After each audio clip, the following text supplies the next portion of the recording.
Nah, di dalam video pengunduran diri Gus Miftah ini, netizen justru salah fokus nih geng, dengan sesuatu yang aneh banget. Nah, jadi ketika Gus Miftah sedang menyampaikan pengunduran dirinya gitu, tiba-tiba dia dikerubungi oleh banyak sekali lalat. Kalian bisa lihat nih dari videonya.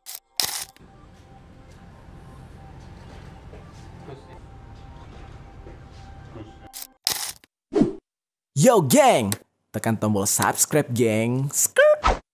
Halo geng, welcome back to Kamar Jerry.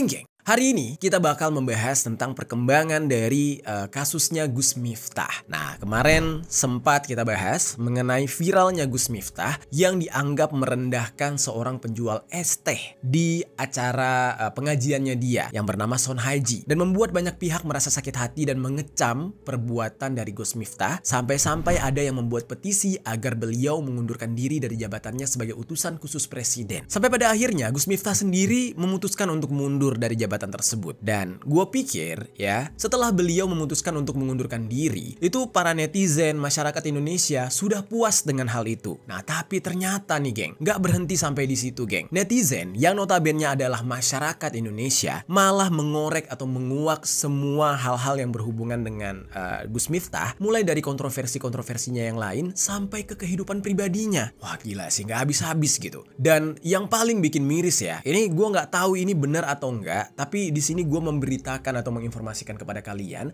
sendiri yang bisa menilainya nanti. Kalau memang ini nggak benar, kalian boleh tinggalkan komentar di bawah. Tapi kalau emang ini benar, juga boleh tinggalkan komentar dan opini kalian. Jadi dikatakan geng ya, seperti yang gue beritakan kemarin, bahwa kehidupan Gus Miftah itu merupakan seorang pemuka agama yang sukses. Beliau punya koleksi-koleksi barang mewah seperti jam Rolex, mobil-mobil mewah, sampai punya motor Harley Davidson yang harganya nggak mungkin di bawah ratusan juta. Tapi ternyata dengan segala harta yang bergelimang tersebut, tiba-tiba ada yang membongkar kehidupan pribadi dari keluarga kandungnya yang ternyata jauh dari apa yang terlihat di media. Kalau kita lihat Gus Miftah punya barang-barang mewah, tapi kedua orang tuanya dan keluarga kandungnya yang lain itu justru hidup sederhana di kampung. Dan ini benar-benar ironi kalau memang seperti itu. Ternyata geng, ada lagi yang membongkar, yang mengatakan kalau Gus Miftah itu bukanlah keturunan kiai katanya. Dan ini sangat bertolak belakang dengan orang-orang yang memiliki panggilan Gus yang lain, ya kan? Biasanya kan Gus itu disandang oleh seseorang kalau dia itu adalah anak keturunan kiai atau mengelola pesantren. Nah, terus bagaimana bisa nih gelar Gus itu ada pada Gus Miftah? Nah, nanti kita bahas. Nggak berhenti sampai di situ juga. Setelah Gus Miftah mengundurkan diri, ada beberapa pihak yang ternyata berdemo meminta presiden menolak keputusan pengunduran diri Gus Miftah. Nah, tapi banyak yang mencurigai orang-orang yang turun untuk berdemo ini sebenarnya adalah utusan atau suruhan katanya. Dan juga bahkan sampai Pak Son Haji pun meminta presiden menolak pengunduran diri Gus Miftah dengan cara membuat video sampai menangis. Dan itu juga dianggap oleh netizen sebuah paksaan atau ada intimidasi. Katanya seperti itu. Nah, benarkah seperti itu ceritanya? Nanti juga kita bahas, kalian juga bisa nilai sendiri. Dan nanti kita bakal bahas beberapa kontroversi yang lain yang masih berhubungan dengan Gus Miftah dan orang-orang di sekitarnya. Nah, langsung aja kita bahas secara lengkap update tentang kasusnya Gus Miftah ini di sisi lain.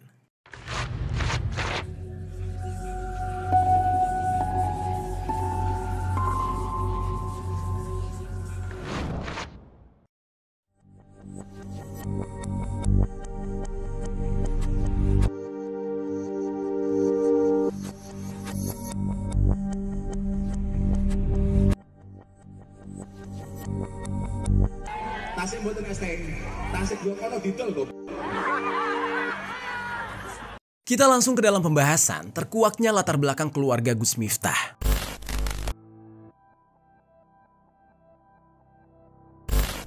Di video sebelumnya, gue udah sempat membahas sedikit mengenai sebutan Gus ini. Istilah atau panggilan Gus ini kan adalah sebuah panggilan yang ditujukan untuk anak kiai. Makanya kalau ada seorang pemuka agama yang menggunakan panggilan Gus di depan namanya, kita pastinya mikir kalau dia ini adalah anak seorang kiai. Nah, karena sekarang sudah banyak pemuka agama yang menggunakan kata Gus ini tidak sesuai dengan maknanya. Padahal dia bukan keturunan dari kiai. Seperti salah satu contohnya adalah Gus Udin atau Gus Samsudin. Nah, beliau ini bilang kata Gus di awal belakangan namanya itu adalah singkatan dari Cah Bagus, yang artinya adalah anak baik atau anak laki-laki dalam bahasa Jawa. Nah, terus gimana nih dengan Gus Miftah yang mengklaim kalau dia sebagai keturunan kiai sampai keturunan ke-18 dari Prabu Brawijaya. Nah, ternyata nih Gus Miftah sendiri memang mengaku kalau dia merupakan seorang keturunan kiai, yaitu Kiai Ageng Muhammad Besari, yang merupakan ulama sekaligus tokoh penting dalam sejarah Islam di wilayah Mataram, Jawa Timur. Terus geng, sekarang terungkap silsilah keluarga asli dari Gus Miftah, dan sumber ini kabarnya nih ya bisa dipercaya karena mengatakan dia adalah adik kandung dari Gus Miftah langsung yang bernama Miftahul Khairon atau dipanggil Tajib. Nah, nanti kalau misalkan kalian kurang yakin dengan informasi ini, kalian bisa cek sendiri ya, karena di sini gue cuma menyampaikan pemberitaan ini, bukan pernyataan dari gue sendiri, oke? Jadi geng, menurut seseorang yang biasa dipanggil Tajib ini, ayahnya bukanlah seorang kiai, tapi adalah seorang petani, sementara ibunya hanya seorang pedagang sayur. Dan keluarga mereka, yaitu keluarga Gus Miftah, memang adalah orang Jawa, tapi keluarga mereka itu pindah dari Jawa ke Lampung. Dan keluarga Gus Miftah sendiri tinggal di kawasan Jabung, yang sekarang dikenal dengan nama Adiluhur. Nah, mungkin ada orang Lampung di sini yang tahu daerah tersebut, bisa langsung cek ke sana. Dan bisa dikatakan kemungkinan besar keluarga Gus Miftah ini pindah ke Lampung karena ikut program transmigrasi pemerintah pada waktu itu. Dan informasi ini yang diberikan oleh adiknya Gus Miftah yang bernama Tajib ini ternyata tidak sesuai dengan klaim dari Gus Miftah, karena di beberapa ceramahnya pernah mengatakan kalau dia ini adalah keturunan ke-9 dari Kiai Muhammad Ageng Besari. Kebetulan Kiai, saya keturunan ke-9 dari Mbah Muhammad Besari.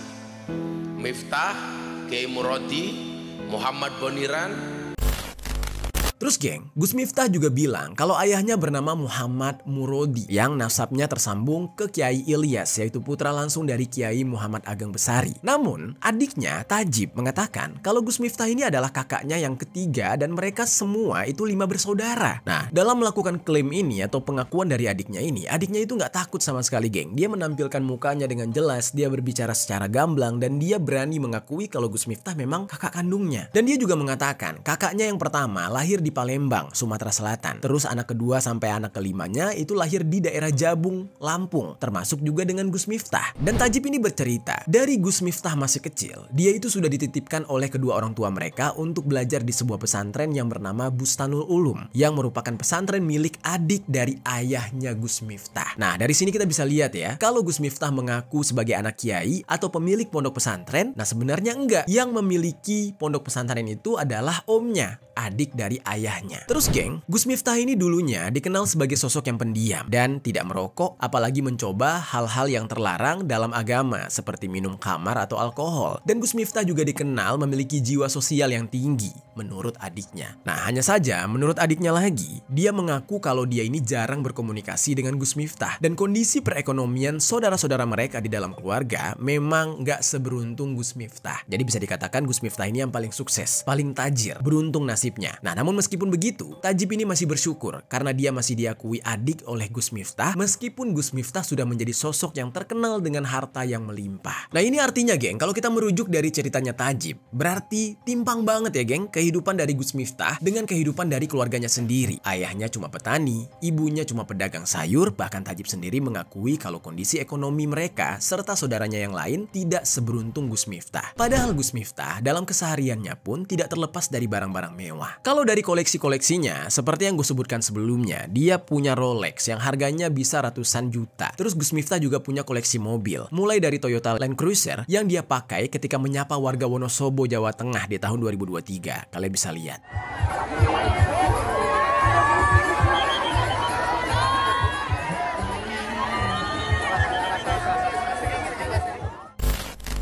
Mobil ini juga sering dia pakai di beberapa kesempatan. Contohnya pada bulan Agustus tahun 2023, dia juga menggunakan mobil tersebut ketika berada di daerah Purworejo, Banjarnegara, serta Banyumas. Nah, harga mobil ini kalau kita lihat dari Google ya, itu dibanderol seharga 2,3 miliar rupiah. Gak main-main. Terus geng, Gus Miftah juga punya mobil merek Lexus tipe LM350 yang merupakan varian mobil tipe MPV premium dari Lexus. Ini mobil mahal nih. Nah, mobil ini juga sempat dipakai ketika beliau berkunjung ke Ngawi, Jawa Timur pada bulan Juli 2023, dan harga mobil ini itu mulai dari 2,1 miliar harganya. Gila. Nah, kemudian Gus Miftah juga punya mobil Toyota Alphard. Satu unitnya bisa mencapai harga 1,4 miliar sampai 1,7 miliar. Selain mobil mewah, Gus Miftah pun dikenal diketahui memiliki 3 koleksi Harley Davidson berwarna hitam, mulai dari Sportster hingga Softail, serta beberapa koleksi motornya yang lain selain Harley Davidson, yaitu ada motor klasik, terus ya beberapa kayak koleksi-koleksi jadul gitu. Nah, dan yang membuat banyak masyarakat jadi miris gitu atas pengakuan adiknya yang bernama Tajib, ya Gus Miftah yang bergelimangan harta ternyata tidak sesuai dengan kondisi kedua orang tuanya. Nah, apalagi nih ya, setelah kita tahu keluarganya ternyata sederhana, tapi tiba-tiba Gus Miftah sering sekali tertangkap berceramah dengan cara merendahkan orang-orang lain seperti orang-orang yang kurang mampu. Salah satunya adalah Pak Sun Haji. Ya ini kan miris banget, rasa-rasanya tuh nggak tega gitu. Es tehmu jek akeh ra? Masih. Ya kono didol, Dok.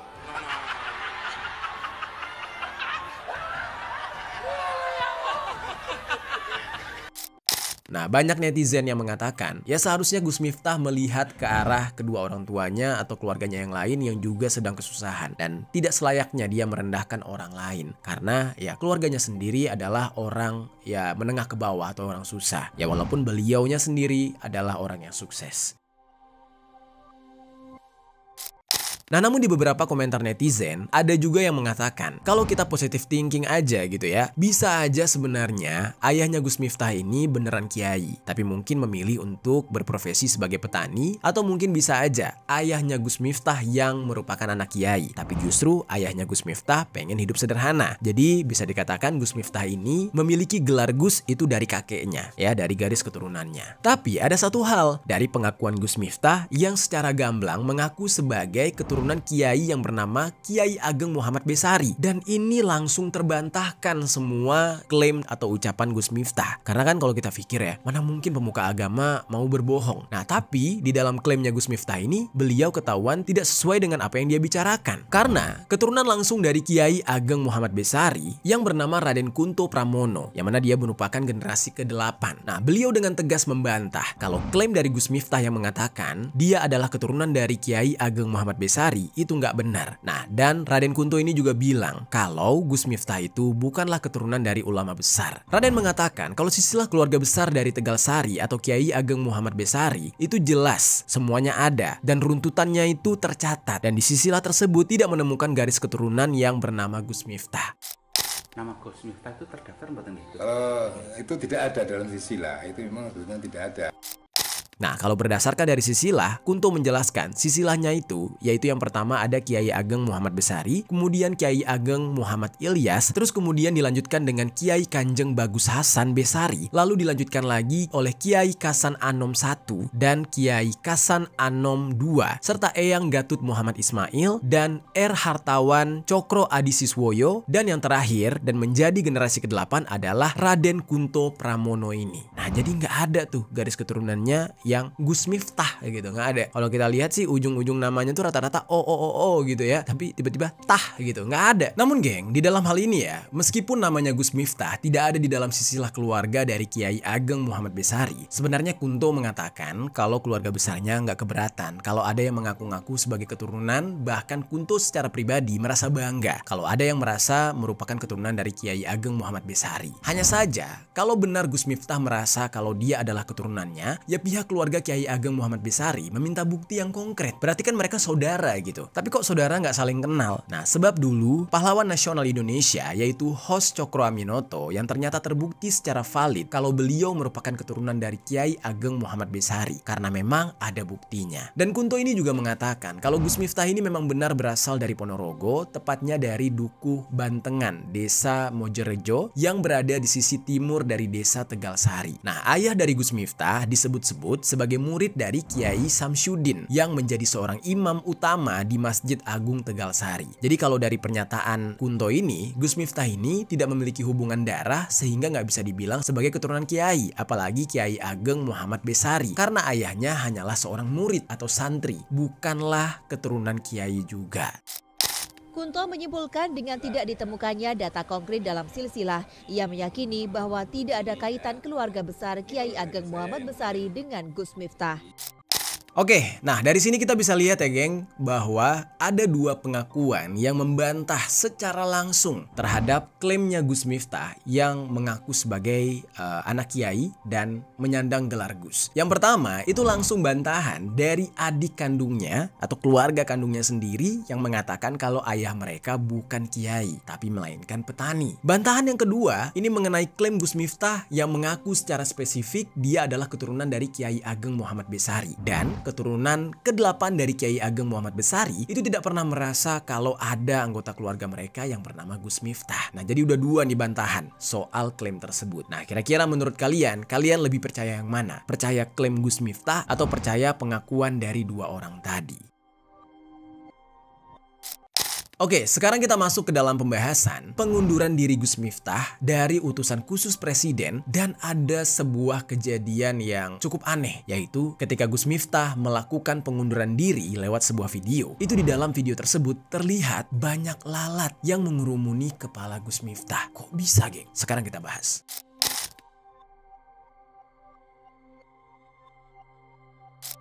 Jadi geng, secara resmi Gus Miftah ini sudah mengundurkan diri pada hari Jumat tanggal 6 Desember tahun 2024. Gus Miftah mengaku kalau keputusannya untuk mengundurkan diri itu diambil tanpa adanya tekanan dari siapapun dan tanpa permintaan dari siapapun. Tapi keputusan tersebut diambil karena rasa hormatnya kepada Pak Prabowo, katanya.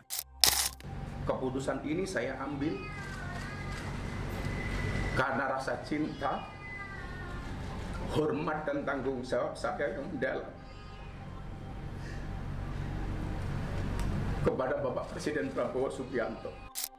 Dan pada saat pernyataannya mengundurkan diri ini, Gus Miftah juga sambil menangis terseduh-seduh, dan Gus Miftah menjelaskan alasan kenapa dia menangis bukan karena dia kehilangan jabatannya, namun karena kepercayaan Pak Prabowo kepada dia sangat besar, sebab Gus Miftah memiliki latar belakang jalanan yang bergaul dengan dunia premanisme, lokalisasi, dan klub malam, dan itu menjadi privilege dialah sebagai seorang pemuka agama. Kebesaran hati dari Pak Prabowo yang mengamanatkan jabatan kepada dia itulah yang membuat dia bersedih. Namun Gus Miftah mengatakan kalau pernyataan dia mengundurkan diri itu belum dia sampaikan ke Pak Prabowo, namun dia sudah berkomunikasi dengan Mayor Teddy selaku sekretaris kabinet. Dan jawaban dari Mayor Teddy kepada Gus Miftah, keputusan ada di tangan Gus Miftah yang sesuai dengan keyakinan dan hati nurani Gus Miftah. Jadi dengan kata lain, kalau Gus Miftah mau mundur, ya silahkan. Kalau tetap mau lanjut juga silahkan. Kemudian Gus Miftah juga menyampaikan kalau dia belum menerima gaji dari jabatannya itu sama sekali sebagai utusan khusus presiden, dan dia belum menggunakan fasilitas negara termasuk rumah dinas, sehingga barang-barang mewah yang dia punya itu bukan didapatkan dari uang negara melainkan dari uangnya sendiri, katanya. Dan di dalam pernyataan pengunduran dirinya ini, Gus Miftah juga janji kalau dia akan lebih berhati-hati dalam memilih kalimat yang akan dia utarakan ketika berdakwah. Karakter itu tetap akan saya pertahankan, cuman dengan pemilihan kata dan diksi yang mungkin lebih berhati-hati. Jadi kalau misalkan dia berdakwah dengan kalimat-kalimat kasar, ya beliau mungkin akan memilah-milah kalimat-kalimat tersebut, candaan-candaan tersebut mungkin yang lebih bisa diterima oleh masyarakat. Kurang lebih kayak gitu. Nah, di dalam video pengunduran diri Gus Miftah ini, netizen justru salah fokus nih geng, dengan sesuatu yang aneh banget. Nah, jadi ketika Gus Miftah sedang menyampaikan pengunduran dirinya gitu, tiba-tiba dia dikerubungi oleh banyak sekali lalat. Kalian bisa lihat nih dari videonya.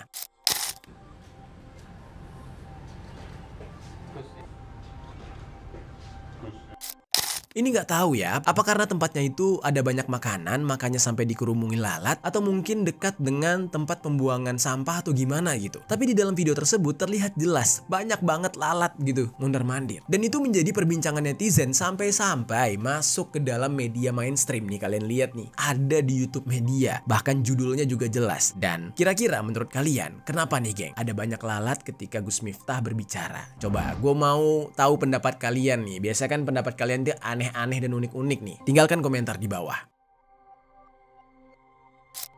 Lalu geng, singkat cerita, banyak orang yang merasa lega dengan keputusan Gus Miftah yang memilih mundur dari jabatannya tersebut. Tapi ada juga geng, yang justru merasa keberatan dengan pengunduran diri Gus Miftah ini. Yang salah satu contohnya yang tidak disangka-sangka gitu ya, datang dari Pak Sun Haji, penjual es teh yang direndahkan oleh Gus Miftah ketika dia berdakwah. Nah, jadi ada sebuah video yang tersebar di media sosial di mana di sana terlihat Pak Sun Haji ini menangis sambil sesekali mengusap air matanya. Di dalam video tersebut, Pak Sun Haji mengatakan kalau dia sangat menyayangkan keputusan mundurnya Gus Miftah karena dia sudah saling bermaafan dengan si Gus Miftah. Nah, kemudian Pak Sun Haji meminta agar Pak Prabowo menolak pengunduran diri Gus Miftah ini. Saya sudah memaafkan Gus Miftah dan saling memaafkan. Saya mohon kepada Bapak Prabowo untuk meminta pengunduran diri Gus Miftah. Nah, ini banyak orang yang skeptis gitu ya. Banyak orang yang kurang percaya gitu dengan video ini. Ada yang mengatakan kemungkinan besar Pak Sun Haji ini mengalami diskriminasi dan membuat video seperti itu. Karena secara logika netizen mengatakan Pak Sun Haji ini nggak akan mungkin berpikir sejauh itu. Pak Sun Haji sendiri nggak akan mungkin mengerti untuk membuat video-video klarifikasi. Dan dari mimik wajahnya aja ya, Pak Sun Haji ini terlihat seperti membaca skrip yang ada di sebelah kamera. Dan cara dia menangis itu kurang natural. Itu kata netizen, bukan kata gua. Nah, kalian sebagai penonton boleh menilai sendiri dari video ini. Saya minta dan memaafkan. Saya mohon kepada Bapak Prabowo untuk menolak pengunduran diri Gus Miftah. Terus bahkan ada pihak lainnya yang tidak menyetujui perihal pengunduran diri Gus Miftah ini, yaitu sekelompok massa yang mengatasnamakan mereka sebagai aliansi santri jalanan. Aliansi ini menggunakan pakaian serba hitam. Mereka sampai menggelar aksi di titik 0 kota Jogja pada hari Senin tanggal 9 Desember tahun 2024 dengan menyerukan penolakan mereka atas mundurnya Gus Miftah dari jabatannya sebagai utusan khusus presiden dan membawa poster yang bertuliskan menolak Gus Miftah mundur dari utusan presiden. Aliansi santri jalanan ini juga memberikan seruan kepada Pak Prabowo untuk menolak pengunduran diri Gus Miftah. Mereka semua menilai kalau Gus Miftah adalah sosok yang tepat untuk mengisi jabatan tersebut dan masyarakat tidak boleh terbawa narasi Gus Miftah yang viral baru-baru ini karena itu memang merupakan cara berdakwahnya beliau, kata mereka. Dan menurut mereka lagi, cara ceramahnya Gus Miftah tersebut bisa diterima oleh masyarakat dari segala golongan. Mulai dari preman, mantan narapidana, orang-orang bertato, orang-orang jalanan, semuanya bisa terima menurut mereka. Nah, namun respon dari Pak Prabowo mengenai hal tersebut, mengenai pengunduran diri Gus Miftah ini, itu merupakan bentuk dari tanggung jawab atas pernyataan yang dia buat sendiri. Hanya saja Pak Prabowo mengatakan kalau Gus Miftah mungkin ya nggak punya niat seburuk itu atau nggak punya niat untuk menghina. Meskipun begitu,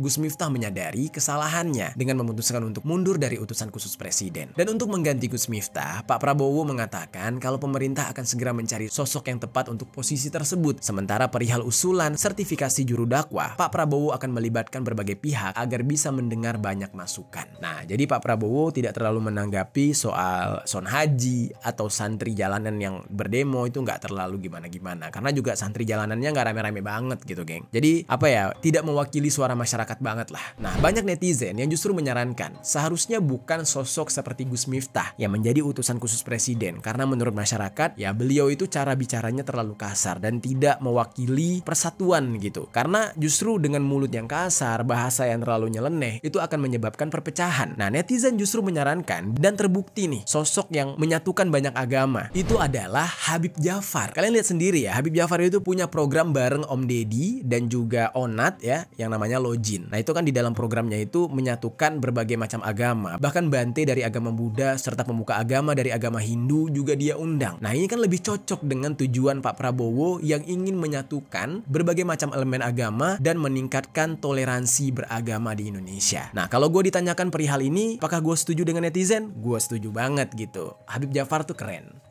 Nah, terus geng, di video kemarin gue udah sempat nyebutin ya, kalau kasusnya Gus Miftah ini juga sampai viral di negara tetangga, yaitu Malaysia. Nah, kabar atau kasus ini ternyata juga sampai ke telinga Perdana Menteri Malaysia yang bernama Anwar Ibrahim. Nah, beliau ini menyampaikan ketika beliau sedang berpidato dalam acara Majelis Warga Kementerian Keuangan di Kuala Lumpur. Pak Anwar ini mengetahui kasus tersebut dari teman-temannya yang ada di Indonesia yang mengirimkan video Gus Miftah kepada dia. Nah, Pak Anwar ini juga mengatakan kalau itu adalah salah satu contoh contoh bahwa pengangkuhan atau keangkuhan, kesombongan kadang-kadang bukan saja terjadi di kalangan orang-orang yang tidak tahu agama, tapi juga di kalangan orang yang paham agama. Wah, tajam banget ya kata-katanya ya. Ini jujur malu banget nih. Ya, apa ya? Sekelas petinggi dari negara lain aja udah menyatakan kalau itu adalah angkuh dan sombong. Ya, sementara orang-orang yang di sebelah Gus Miftah, salah satunya beliau ini nih yang Habib apa gitu namanya tuh, yang ketahuan lagi ngerokok, lagi apa gitu ya. Nah, beliau yang nyebokin gitu, terkesan kayak enggak kok, itu adalah caranya, karakternya Gus Miftah ceramah kayak gitu. Gimana ya, kalau emang itu mau dibilang karakter, kayaknya orang-orang bisa memaklumi dengan yang namanya karakter. Tapi kalau misalkan sebuah kesesatan atau sebuah hal yang negatif, kayaknya mau dari orang dalam negeri sampai orang Malaysia pun, orang luar negeri gitu ya, itu melihatnya ya tetap aja kesombongan, bukannya sebuah karakteristik gitu. Ya gimana tuh geng menurut kalian? Kalian juga boleh beropini. Nah, sekarang kita akan masuk ke dalam pembahasan nih geng, tentang siapa sih sebenarnya yang pertama kali memviralkan video ini. Karena kabarnya nih ya, ada salah seorang influencer asal Indonesia yang bernama Clara Sinta yang dituduh menjadi seorang penyebar pertama video Gus Miftah yang menghina Pak Son Haji. Dan di dalam kasus ini, Clara Sinta sampai dicari-cari. Nah, tapi ketika Clara Sinta dicari gitu ya, dituduh sebagai penyebar video, ternyata ada fakta yang lain tentang siapa yang menyebarkan video ini. Sekarang kita bahas.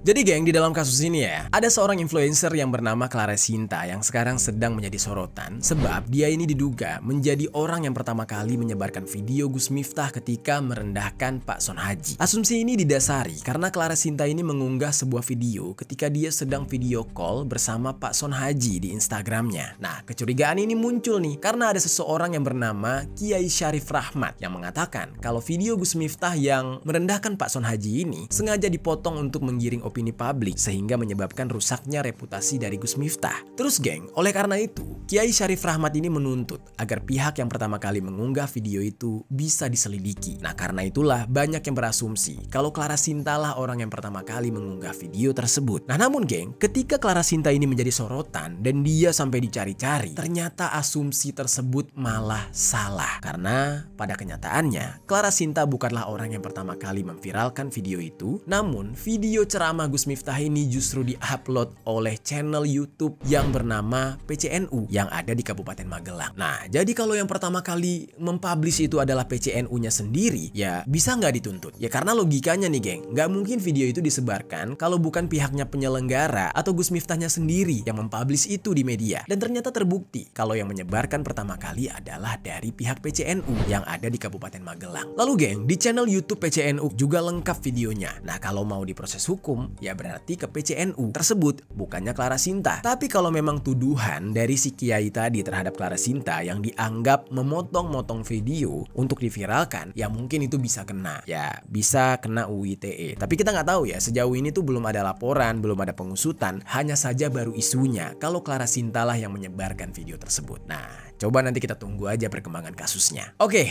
sekarang kita masuk nih geng ke dalam pembahasan lain, yaitu kontroversi-kontroversi lain yang akhirnya terkuak tentang Gus Miftah yang membuat netizen semakin tidak respect. Karena pada awalnya banyak yang berpikir setelah Gus Miftah meminta maaf kepada Son Haji, itu menjadi sebuah kepuasan bagi netizen yang sudah melihat Gus Miftah mau meminta maaf. Dan sebagian netizen ada yang menganggap mungkin saja di saat itu Gus Miftah sedang hilaf dan tidak mungkinlah seorang pemuka agama melakukan tindakan yang tercela seperti itu. Tapi setelah tersebarnya video-video kontroversi lain tentang Gus Miftah dan ya anggota keluarganya lah, orang terdekatnya, mulailah netizen akhirnya benar-benar gak respect dengan sosok penceramah ini. Sekarang kita bahas nih kontroversi lain dari Gus Miftah yang dibongkar oleh netizen beserta dengan orang-orang di sekitarnya.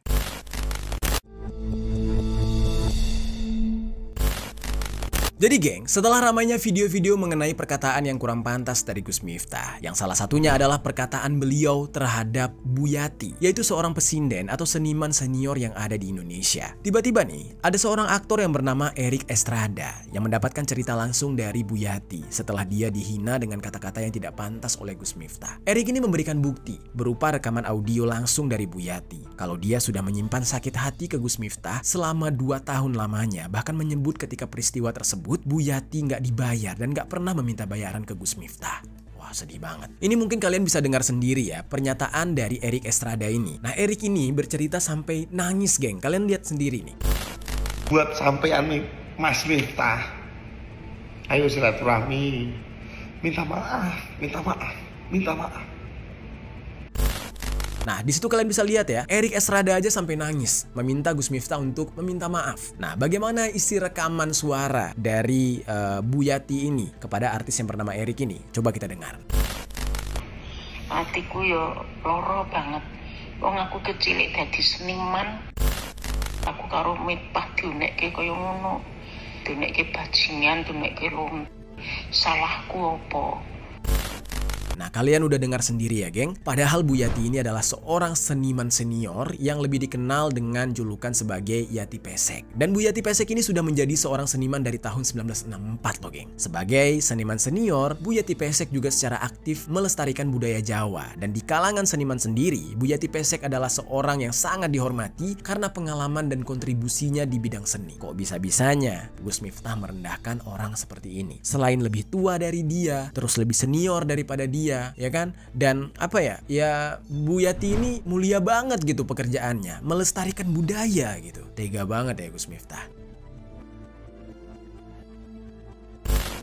Dan ketika Gus Miftah mengumumkan pengunduran diri, Gus Miftah juga sempat membahas mengenai videonya yang viral dengan Bu Yati atau Bu Yati Pesek ini. Yaitu dengan mengatakan, kalau ada yang ngejudge dia karena hal itu, ya silakan aja. Apa yang bisa dia lakukan, itu juga sudah video tahun lalu yang kembali diungkit. Namun Gus Miftah mengatakan, kalau insya Allah hubungan dia dengan Bu Yati Pesek baik-baik aja. Video sekian tahun yang lalu kembali diungkit. Insya Allah hubungan saya dengan beliaunya tetap baik.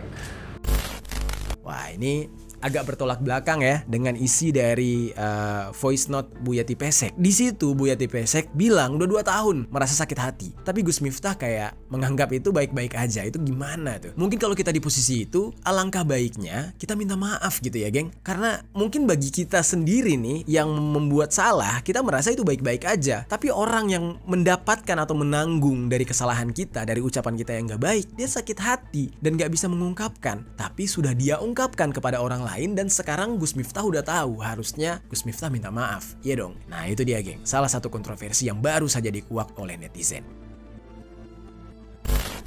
Kemudian, geng, ada kontroversi lain, yaitu sebuah video yang viral juga di media sosial ketika Gus Miftah ini ceramah. Di dalam video tersebut, Gus Miftah juga terlihat merendahkan seorang ibu-ibu penjual es teh. Jadi bukan cuma Pak Son Haji aja pedagang yang ya pernah mendapatkan perkataan seperti ini, tapi ada yang lain. Nih kalian lihat. Tasik mboten es teh. Tasik yo kono didol kok. Terus juga ada sebuah video ketika seorang perempuan sedang berbicara ketika pengajian yang diadakan oleh Gus Miftah. Nah, pada saat itu Gus Miftah justru nyeletuk gitu ya, menyambut statement dari si perempuan tersebut dengan mengatakan kalimat yang dianggap sangat melecehkan gitu, yang merendahkan lah. Kalian dengar sendiri nih kalimatnya kayak gini. Kan ada sih suarane enaknya kayak ngomong. Apa meneh Aduh, bener-bener gak habis pikir. Dan ada juga nih, geng, video ketika Gus Miftah sedang ceramah bersama si Habib-Habib tadi ya, Habib Zaidan itu. Dan di situ mereka berdua mengeluarkan candaan yang agak seksis gitu. Nah, di saat itu si Habib Zaidan ini mengatakan, kalau di TPS nyoblos, tapi kalau di kamar dicoblos. Aduh, jorok banget. Apa bedanya ning kamar karo ning TPS? Neng TPS nyoblos. Neng kamar dicoblos. Dan terus juga Gus Miftah sempat mengeluarkan nyanyian ya. Dia bernyanyi kayak gini nih. Kalau cinta tak direstui, dedek bayi jadi solusi. Dedek bayi jadi solusi. Tuh, dengar sendiri. Dedek bayi jadi solusi. Aduh.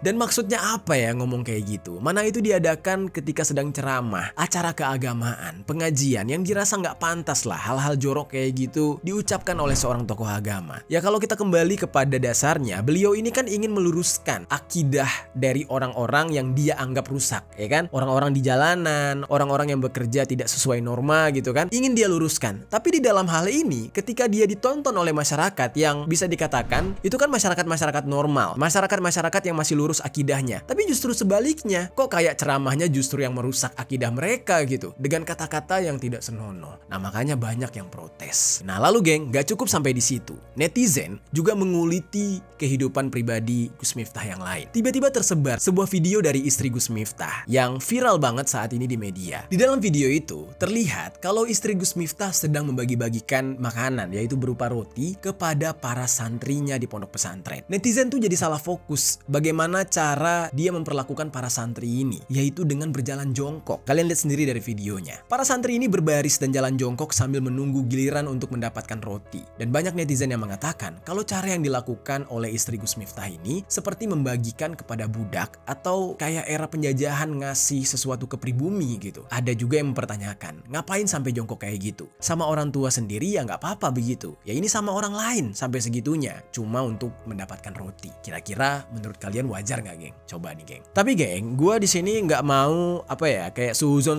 banget lah ya. Nggak mau lah suzon tentang hal itu. Nah sebenarnya nih ya, dari yang gue cari nih, budaya seperti ini sebenarnya lumrah dilakukan oleh masyarakat Jawa karena terkhususnya di dalam kebudayaan keraton. Di dalam kebudayaan keraton, jalan jongkok ini ya dalam bahasa Jawa disebut dengan lampah ndondo. Nah lampah ndondo ini menjadi salah satu bagian dari pelatihan bagi para abdi dalam Keraton Surakarta yang bertujuan untuk melatih kedisiplinan dan ketekunan. Dan tradisi ini bahkan sudah dilakukan sejak Indonesia belum merdeka. Seperti ketika seorang utusan dari VOC yang bernama Richcliffe van Guns yang menulis sebuah catatan yang tertulis kalau para utusan VOC harus melakukan jalan jongkok ketika mereka akan menghadap Raja Mataram saat itu, yaitu Sultan Agung atau Raden Mas Rangsang. Nah jadi bisa dikatakan ya mungkin aja istri Gus Miftah mengadaptasi dari budaya itu. Kita nggak tahu gitu ya. Nah tapi mungkin aja netizen mengkritik ya karena si santri itu kan jalan jongkok ke istri Gus Miftah yang mana Gus Miftahnya aja kan banyak kontroversinya. Makanya kayak netizen tuh jadi sensi aja gitu. Tapi gue nggak tahu juga lah ya. Kalian yang bisa menilai apakah ini wajar atau enggak. Itu dia geng, pembahasan kita hari ini mengenai kontroversi dari Gus Miftah dan beberapa cerita tentang latar belakang beliau dan penolakan terhadap pengunduran diri beliau sebagai utusan khusus presiden. Gimana menurut kalian tentang pembahasan kita hari ini? Coba tinggalkan komentar di bawah.